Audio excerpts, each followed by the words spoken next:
It's week 9 and I'm at the Huron Natural Area.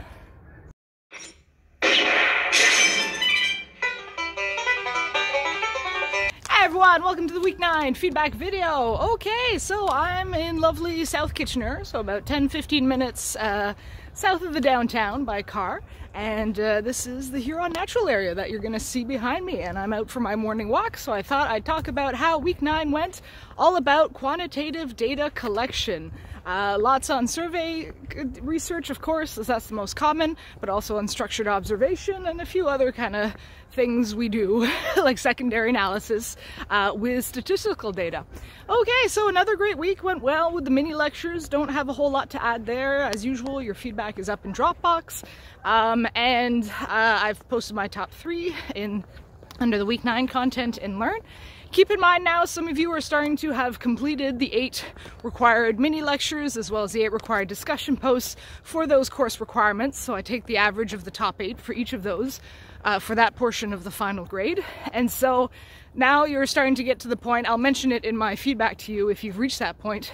If you have, you can decide if you want to keep submitting mini lectures and discussion posts to try and improve your grade, right? Maybe you had a week where you didn't get the grade you wanted and want to swap that for a better week, which you can totally do. Also, if you're enjoying the mini lectures and discussion posts, you're more than welcome to keep posting. But also, if you feel you're happy with the grade that you've got so far and you've got other things to finalize this term, including working on the research proposal for this course for the final paper, you're more than welcome to do that as well. And if you have any questions about that, you just shoot me an email or come see me during office hours. Okay, and then what I want to do, maybe how I structure this video this week, this feedback video, is just kind of take you through the different types of qualitative data collection.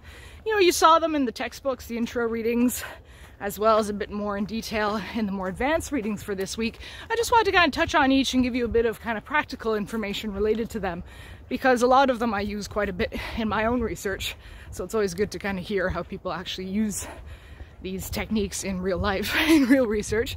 And so the first one to mention is structured observation. Not one that I use a whole lot myself. To be honest, it's probably the least used method of all of them in especially our field, sociology and legal studies. I don't see it used a whole lot.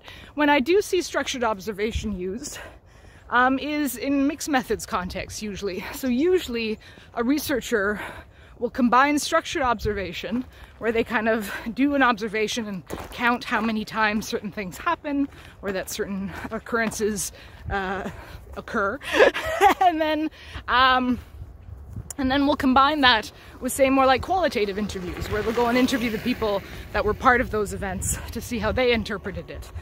So, for example, I know like someone like in our department, like Jen Schulenberg, she, for her research, does a lot of police interviews and ride-alongs.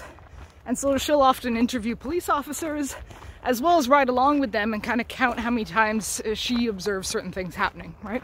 And that's kind of a mixed method approach to her research. And so, yeah, I mean, I don't have a huge amount more to add to that.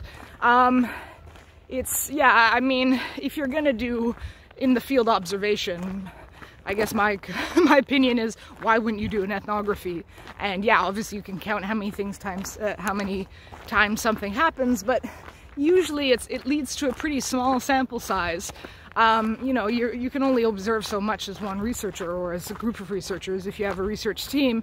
So I've never really seen the use of it versus, say, just doing an ethnography and more kind of in-depth, typical qualitative observation of the situation, where you kind of get maybe more rich data than just counting how many times something happens.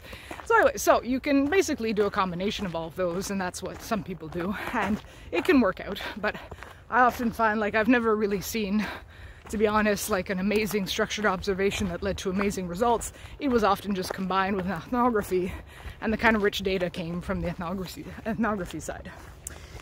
Obviously, a type of method in quant that I use a lot more is survey research. So I run quite a few surveys of my own now. I run the International Social Survey Program in Canada. It's got like a big international data set that I run Canada for, and then we merge it with 43 other countries. So I ran that last year.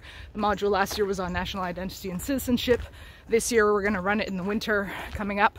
It'll be on digital societies and work orientations. And I've run some other surveys for my kind of more sociology of religion stuff over the past few years.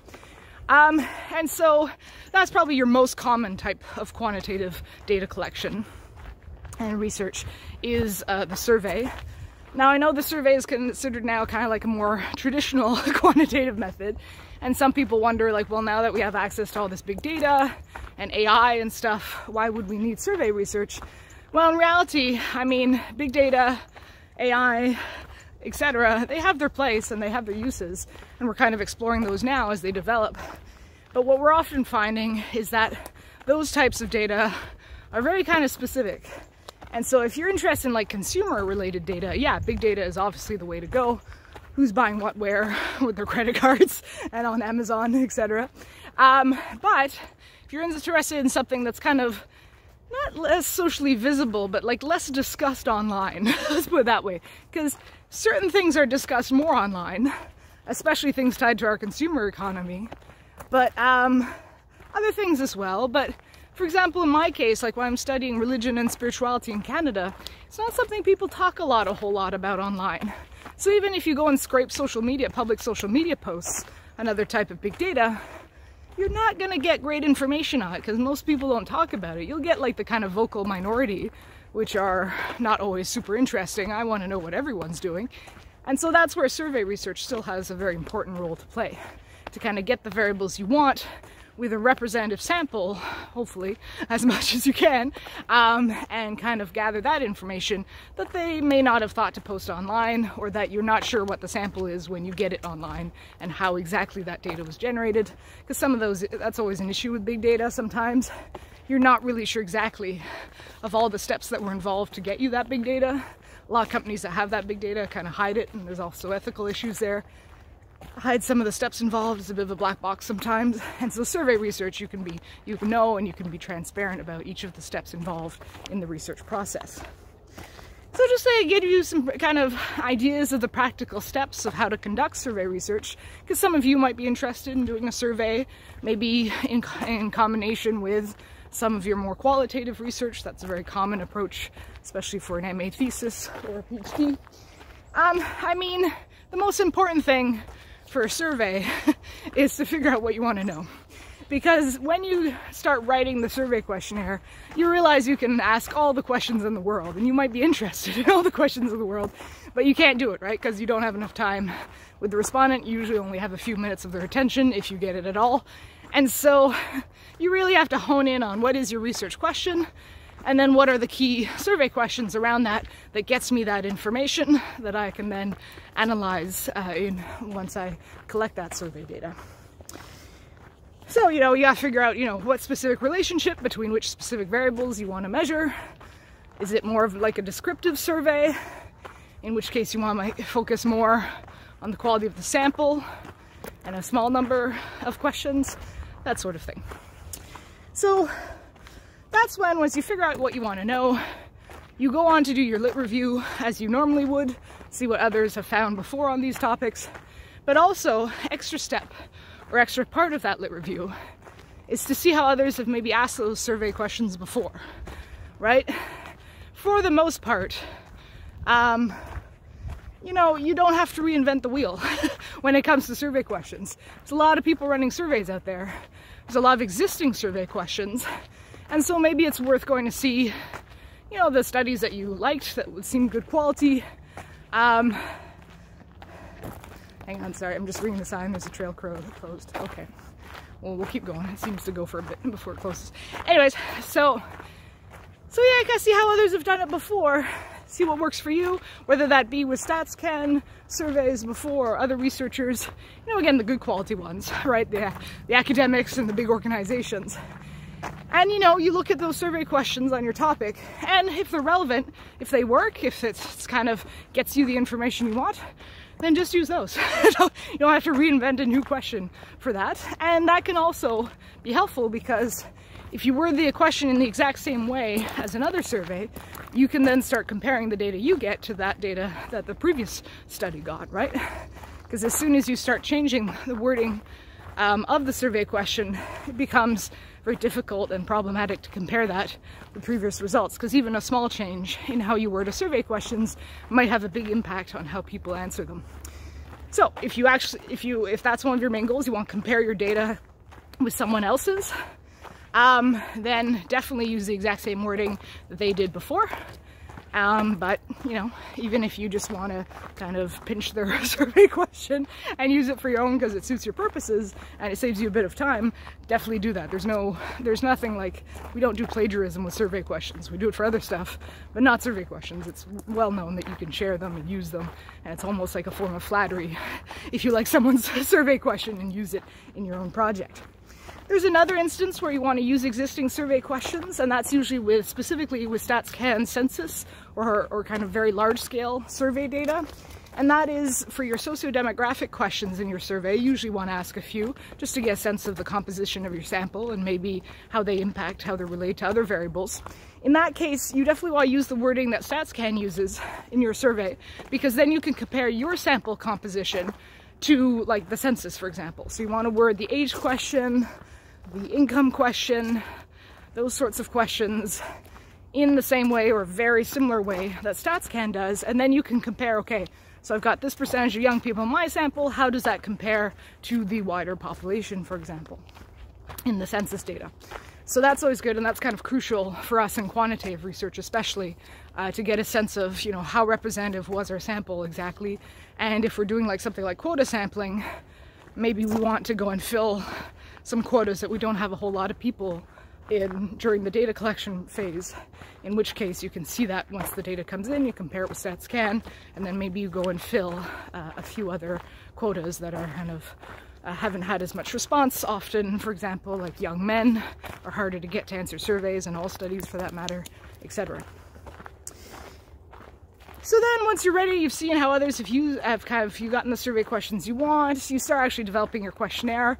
So maybe use some existing questions that you found somewhere else, you create a few of your own. You know, there's a whole bunch of series of guidelines in the textbook about how to build a good quality question, so make sure you take an extra bit of time while developing your questionnaire, give it some nice flow, some user friendliness as well overall, because unlike with semi-structured interviewing, the survey questionnaire, you have to get it right before you send it out, right? There's no room for changing it when you start your data collection. And that's what often a lot of students forget about, a lot of researchers in general, who are used to doing more qualitative methods, is they don't put the time and effort they need on the survey question ahead of time. Then they just kind of throw it out there, and then they realize it didn't work for some reason. Something happened, certain questions weren't understood properly, in which case it's too late. Like your whole survey is screwed up then, and you can't really fix it later on. With a qualitative interview, a semi-structured interview, you can adjust the questions as you go, as you need to, depending on your purposes and what you're seeing. With survey research, you can't do that. Everyone has to get the exact same questions in the exact same order across your whole sample.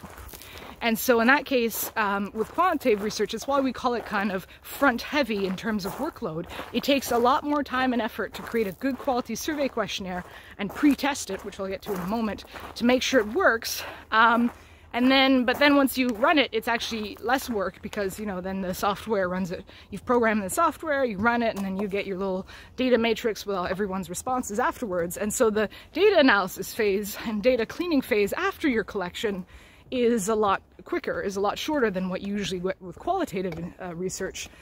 Whereas with qualitative research, right, it's the flip, so it's kind of end heavy. The developing of the guide takes a certain amount of time for your interview, but because it's a bit flexible, it can be adjusted, not usually as much time as a survey questionnaire.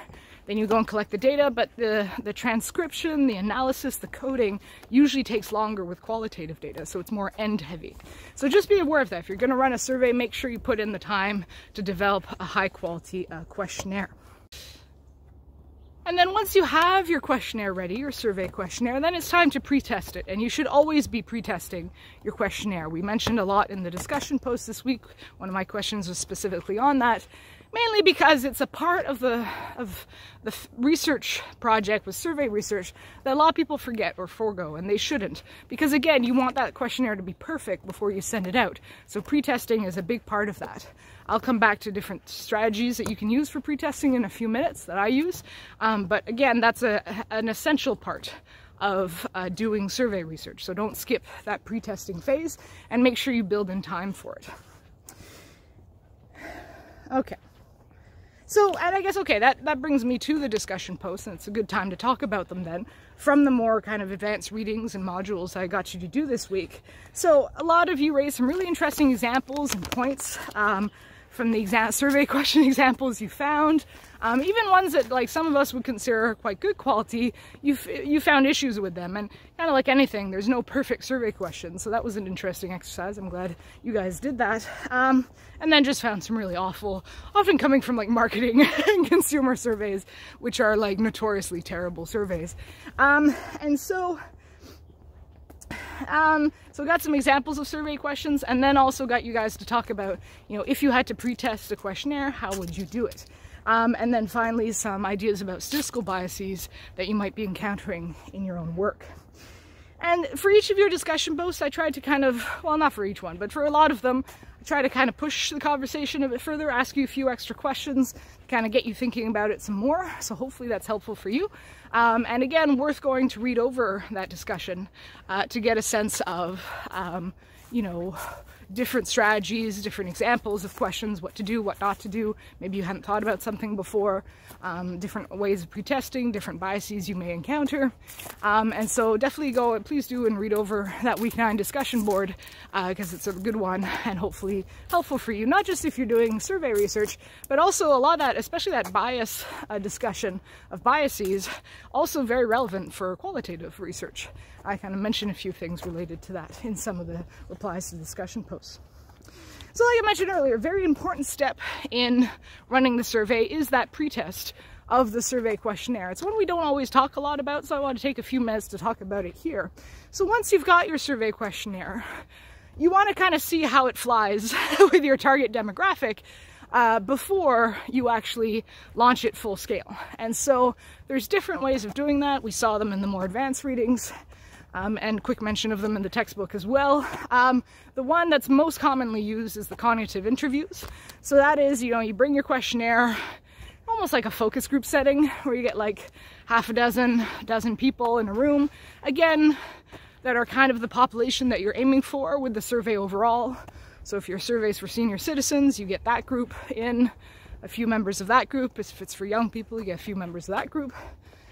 And just kind of sit them down, get them to fill out the questionnaire, and talk through it basically to you.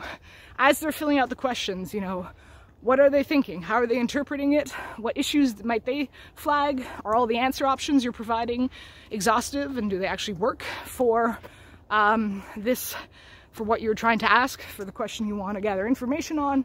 And so yeah, it's again, talking it through. I find it most helpful that they talk through at each question, not just right at the end with a debrief. You can have a bit of a debrief at the end as well, but I find it's better as they're experiencing it, as they're seeing it, as they're answering it, to give that kind of fresh, direct feedback, so because that's easily forgotten a few minutes later. So that's your most common type of pretest. Another way of doing it that's not really mentioned in the advanced readings, but always worthwhile, is to send the questionnaire out to a few experts in the field, not just yourself, but a few others who maybe run surveys in this area. And so maybe they'll catch something in the way you're asking the questions that they have kind of known based on their previous experience doesn't work so much, and how to kind of resolve that issue. So that's why I do too. I usually send out the questionnaire to a few of my colleagues. And so that's important. If you're a student, you can send it to a few profs as well in that area, see what they think. And then we also do a type of behavioral coding for pretesting for a lot of my surveys, but not necessarily in the way it's described in the more advanced reading. So the old school way of doing behavioral coding was during those cognitive interviews. You would observe like nonverbal cues from people, right? If they were hesitating, if they were especially bored while filling out your questionnaire, if something was wrong.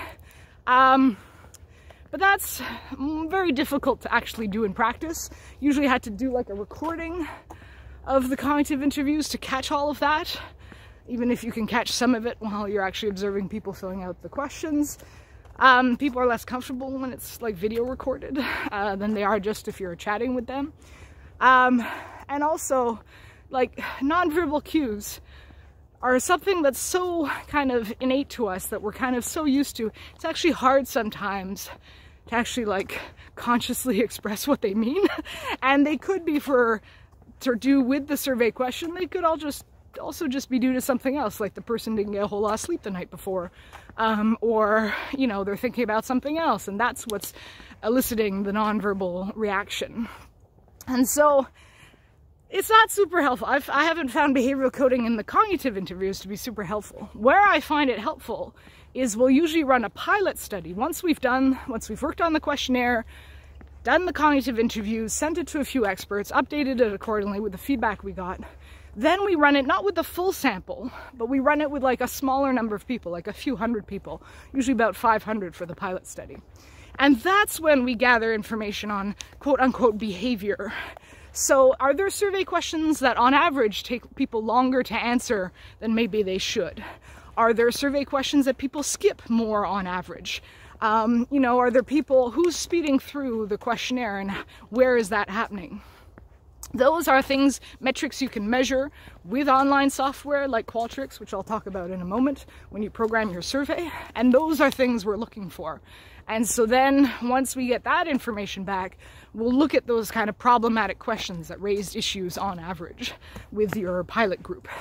And then once you do those final adjustments, then it's time to launch the survey full scale.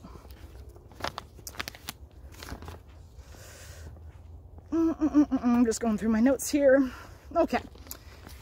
But I did forget an important step, which I usually do. I don't in practice, but I always forget when I'm talking about it. Before you launch the surveys full scale, in fact, even before you run the pilot study, you also have to get ethics clearance. Don't forget that. We also need ethics clearance to run surveys. In Canada, you don't in the US. In the US, you can just run surveys without ethics board's approval at universities. But in Canada, you do need the approval. It's usually a quicker ethics process. It usually only takes about a month or two if you kind of are familiar with how to do it. So that you do usually when you're ready to run the pilot study. You don't want to do it before you finalize the questionnaire though, because the ethics board wants to see the final survey questionnaire. And if you make any further changes to it, hang on, this is where the trail got closed, so I'll turn around. If you make any further changes to your questionnaire after you get ethics approval, you have to go back to the ethics board and confirm those changes. It usually only takes a few days, but it is important to do. And so you want to have your survey questionnaire in its most final format as you can just before the pilot study to send it to ethics. And then if you find anything else in the pilot study, you make those tweaks, you let ethics know, and then you go for the full launch. Now, you can administer a survey in many different ways. So, you know, for example, if you're working with a specific organization, maybe you're doing mostly qualitative observation or interviews or focus groups, but you also want to run a survey amongst those members. It could be like a survey in person at events, although again, hard to get larger sample sizes with that. Or often it could be like an online survey that you just send them by email or something, right? And that's even though we still do surveys in person or by mail for certain populations, old school, by far the most common way to do a survey these days is online. And building the survey online is very easy. There's lots of good software for that. Google Forms is your free, very available, very widely used software that's pretty good quality. You can program and filter questions with Google Forms. You can download the data matrix for free with Google Forms. So that's all good. Through the University of Waterloo, we have licenses for Qualtrics, which is an even better survey programming software that's very user-friendly. And if ever you want to learn how to use Qualtrics, there's like just, you know, the usual online tutorial way on YouTube if you want.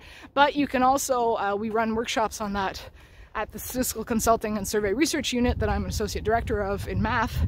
Very user-friendly, how to program a survey in Qualtrics. So if you're interested in that, let me know, and I can send you some resources, and I can let you know when the next workshops are. They're kind of free on-campus, hands-on workshops for Qualtrics. And so that's an easy part of doing survey research.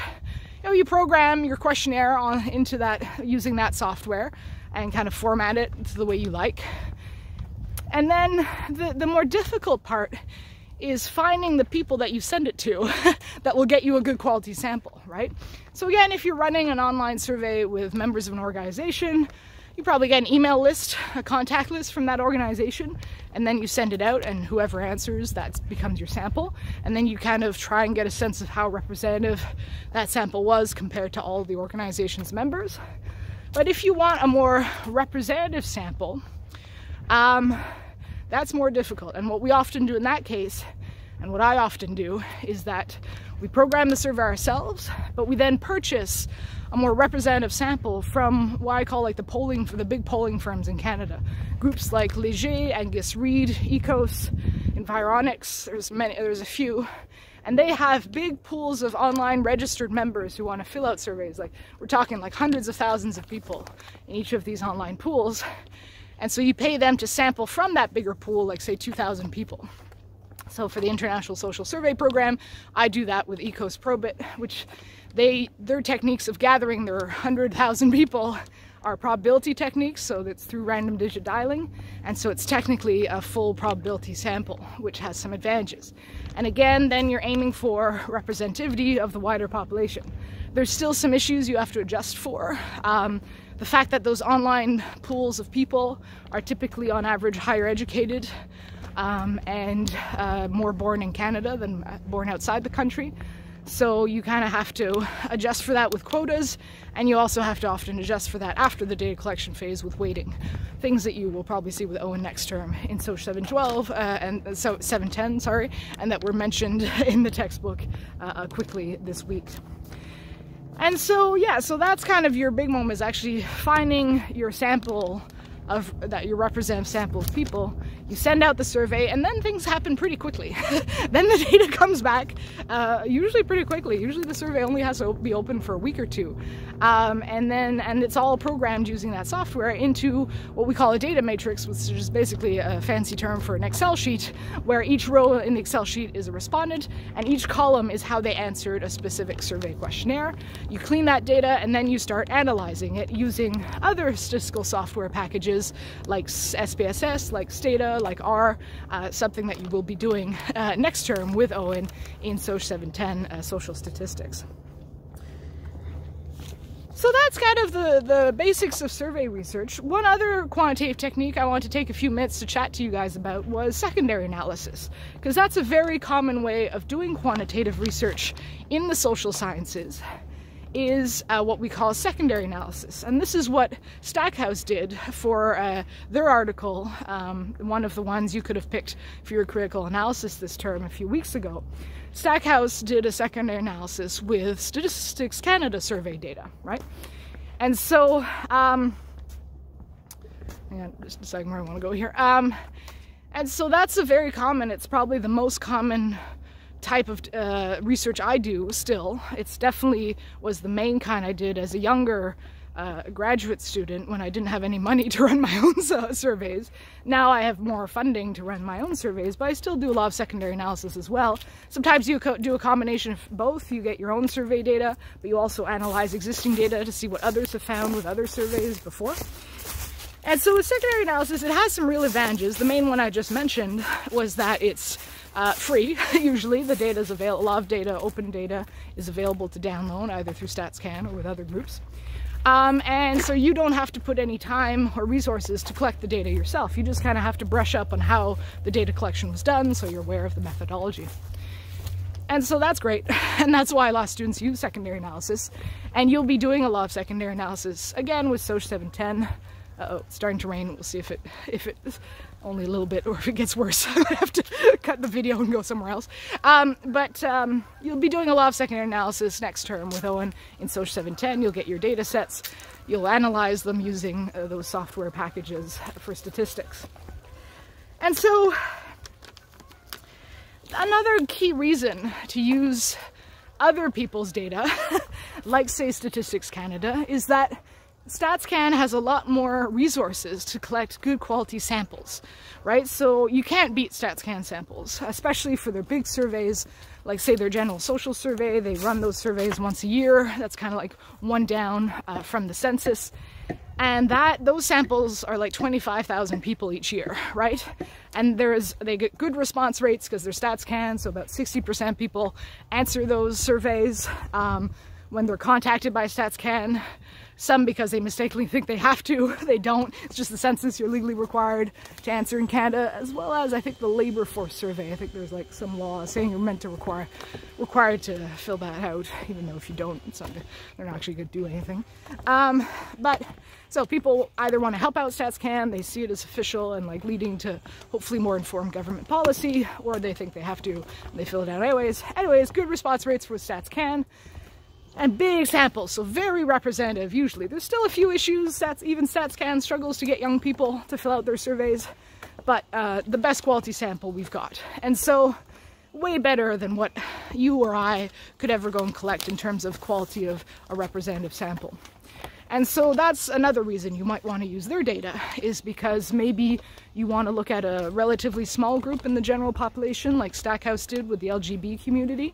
In which case you kind of have to go with StatsCan, because if you just sample like 1,000 or 2,000 people, which is what's usually feasible for us to do as researchers, you're not usually going to get enough of those individuals from those communities and backgrounds to fill out your survey to be able to have any real power in your analysis phase.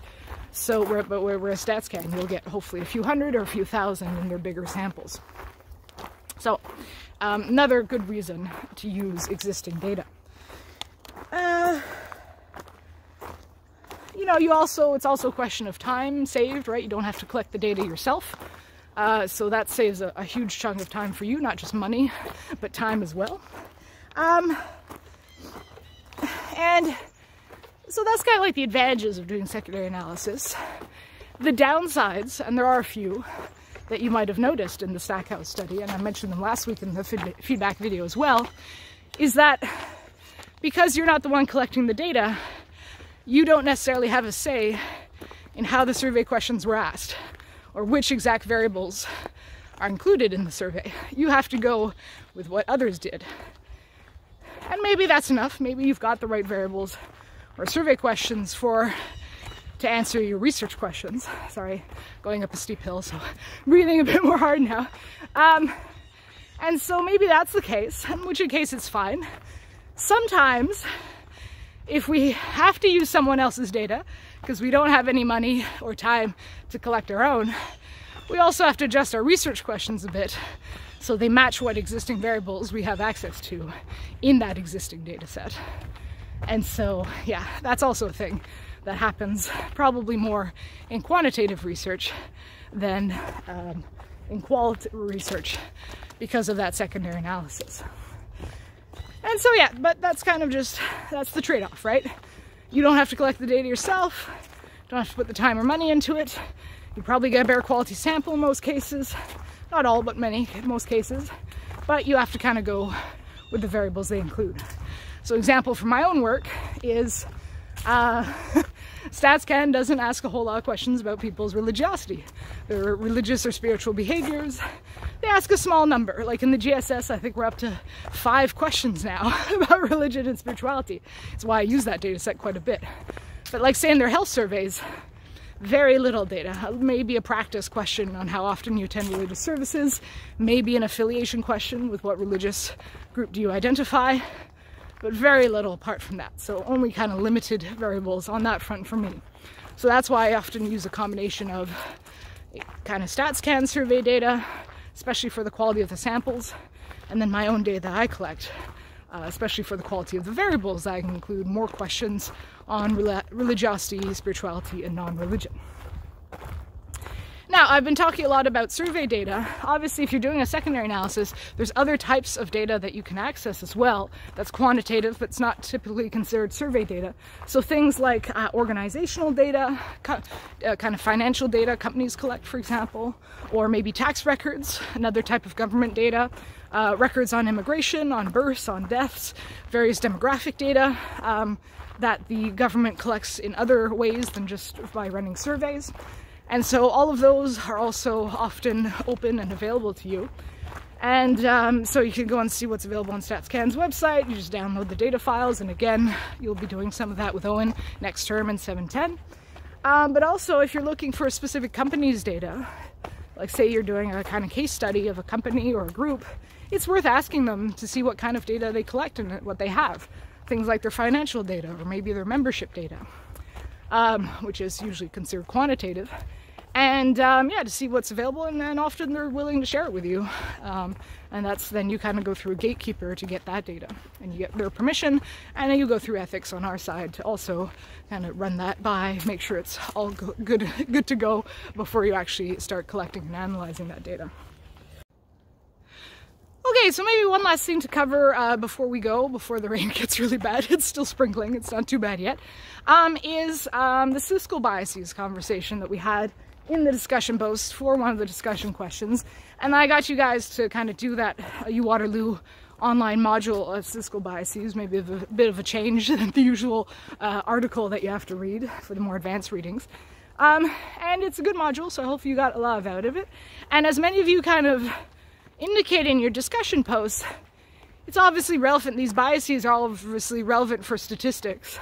But they're also relevant for, in a lot of cases, qualitative research as well. So a lot of the ones that you cover in that module and that have been mentioned in the textbook and the other readings for this week are also very applicable to qualitative research. So it's not just a stats thing. And so good to keep in mind. I mean, the main problem statistics, let's put it this way, that is worth talking about here, I know many of you use or are hoping to use, are crime statistics. I actually consider crime statistics garbage statistics. I don't actually use them for many reasons. I mean, obviously they have a purpose, but they're usually heavily impacted by the number of boots on the ground, how many people are collecting these statistics, in many cases police officers, for example, how visible a certain crime is and how much we're talking about it in society. For example, crimes that are reported by victims heavily vary depending on, you know, the context, how comfortable they feel about reporting these statistics.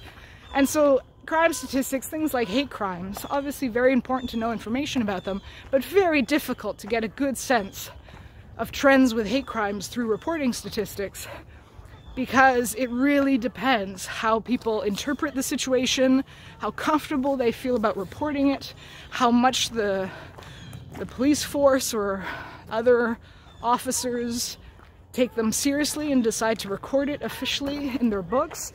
And so crime statistics are much more measures of that, of the kind of social situation surrounding that type of crime, than they are a real representation of actually how many of these crimes actually happen in our society. And so as long as you understand that, there might be use for some of these crime statistics, right?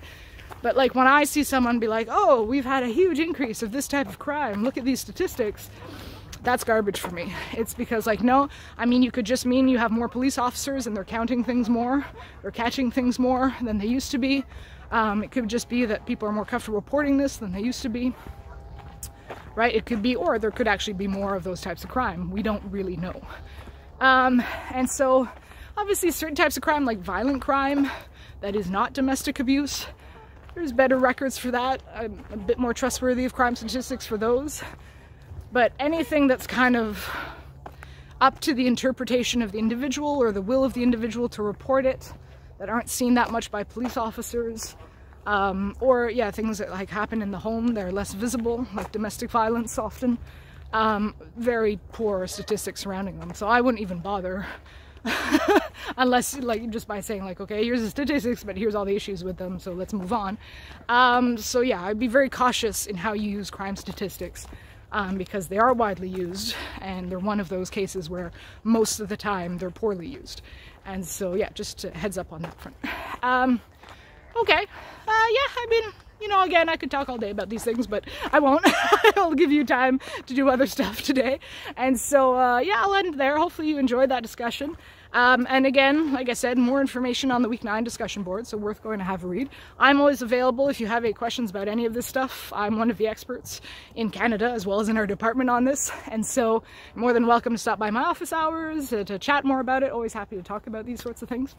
And yeah, I'll see you again next week, Week 10, where we talk more about the analysis side. So this week was more about quantitative data collection. Next week, more about quantitative data analysis. And some of, not so much how to do the analysis, you'll see that with Owen next term in 710, but more about the big things you should be thinking about, the big issues and challenges surrounding that type of analysis to kind of get you in the mood, get you thinking about it for next term, for Owen's class that you all have to take as part of your degrees as well. All right, so I'll see you next week, Week 10. Bye.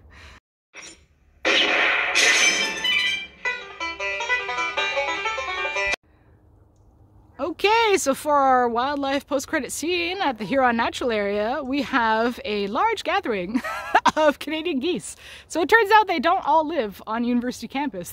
They do live somewhere else as well. And so here's the Huron Natural Area community of Canada geese.